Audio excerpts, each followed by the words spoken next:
Hi guys, I'm Philip English from RoboFeel.com. Now on this video we're doing an interview with Frank Calzada from Intuitive Robots. We managed to speak to Frank at the InnoRobo 2015 robot exhibition in France, Lyon. Intuitive Robots creates custom applications dedicated to humanoid robots.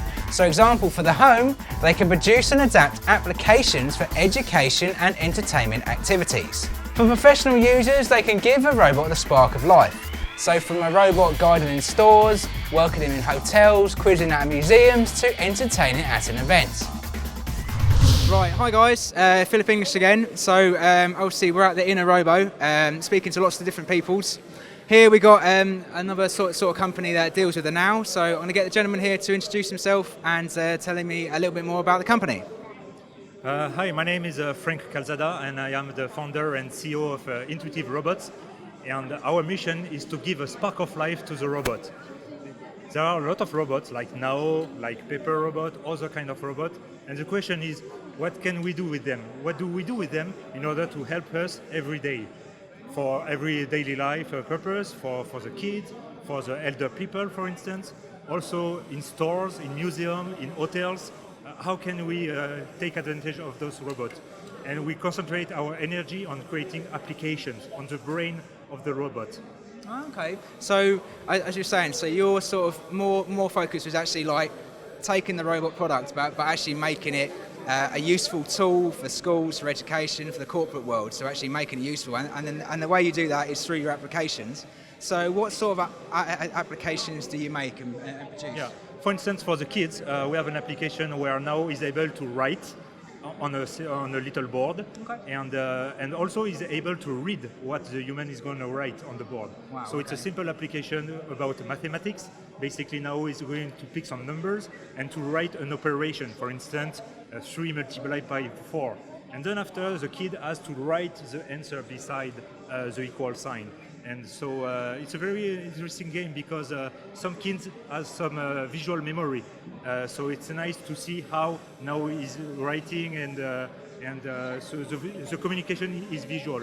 And what's amazing, it's because the kids, they realize that the robot does exactly what they do themselves.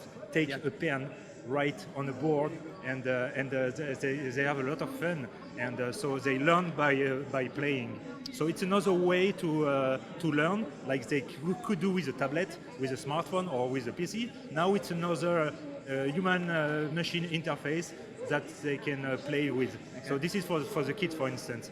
But when we think about elder people, we could have some robot that if something went wrong in the room or in the house, you know, they broke their leg because they fall, you know, they could call a robot, and the robot could come over, you know, look at the person, talk to the person if everything is okay or not, and the person could ask the robot to give a call to the 911, to someone from the family, because we connect the robot to the smartphone via Bluetooth, like you could do in your car, basically. Yep. And so you can just naturally ask the robot to send a message, to call someone, and you can hear the person over the robot, through the robot. Through the robot, yeah. And when we think about it, it could save even a life.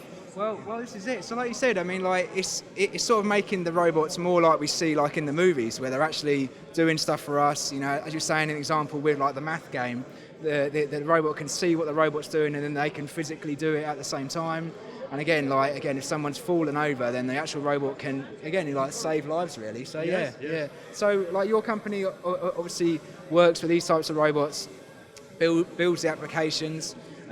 So is it mainly the education sort of market that you're working at the moment, or is it corporate as well? Or? We target many markets. I mean, we have some application for the kids, and so we work with some schools in Europe and probably in the US pretty soon.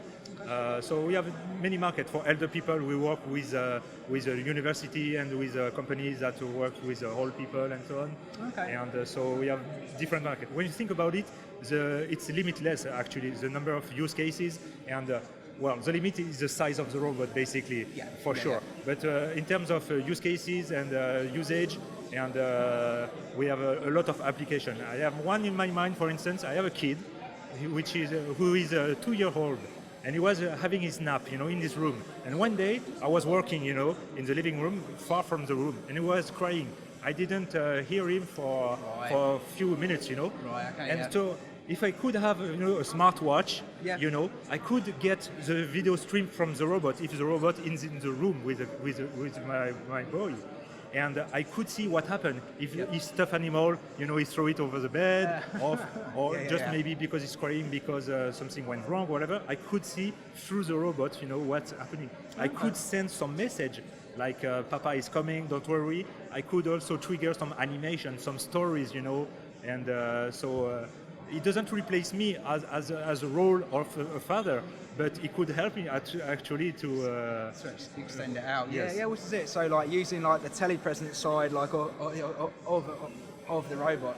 And I guess like you can also do this like in hospitals as well. So maybe there's a sick kid in bed, you know, they have the robot, it plays games, the nurse isn't around, but there's something wrong. Then then the robot can see that, and then the nurse can get those updates as well. This is exactly what we are working on on this subject. So you got it. Okay, no, that's good. That's good. Okay, no, well that's brilliant, Frank. I mean, it's really just to get like an overview.